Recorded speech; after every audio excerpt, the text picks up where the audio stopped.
Dito na kami sa tuktok ng Chocolate Hills, naglalakad paakyat. As you can see sa likod ko medyo may kataasan na sa pwesto ko mula sa baba. At napakaganda ang tanawin mula rito sa itaas. Hindi pala madali ang umaakyat dito kung hindi ka sanay humakbang sa hagdan pataas, napakadelikado, lalo na sa may edad na gustong mamasyal dito sa buntod ng Chocolate Hills. Pero sobrang sulit naman kapag ikaw nakarating sa itaas at mawawala ang pagod mo sa napakagandang views na makikita at higit sa lahat.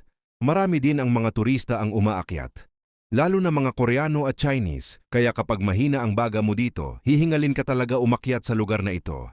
O diba, tignan nyo naman ang hagdan na paakyat, diba matarik? At ayun sa aking pag-research, nasa 214 to 220 steps mula sa baba papunta sa main viewing deck. At kung ikaw ay may edad na at gustong lumanghap ng fresh air sa tuktok ng Chocolate Hills at dapat may kasama ka para mag-alalay sa'yo, pag-akyat, gaya ng sinabi ko kanina, sulit ang pagpunta mo dito sa Bohol at marami ka pang mapupuntahan gaya nitong lugar sa Chocolate Hills Complex sa Carmen, Bohol dito sa Pilipinas.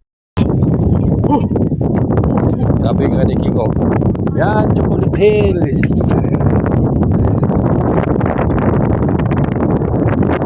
Sumisis na nun. Bakit sa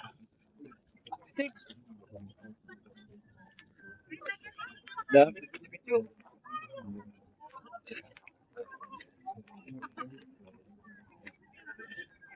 Magaganda yung mga pupunta dito. Nagreklamo daw init. Nagreklamo init. Init? Init ba? So, ito yung first time ko nakapunta ng mall. Ito na talaga nakikita ko yung mga tourism ng mga ayun sa likod ko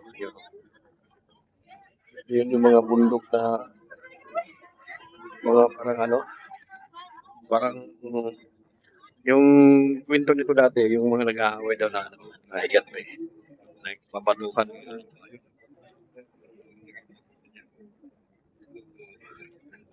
yun ang nabasa ko sa mga kwento ng mga itong pila.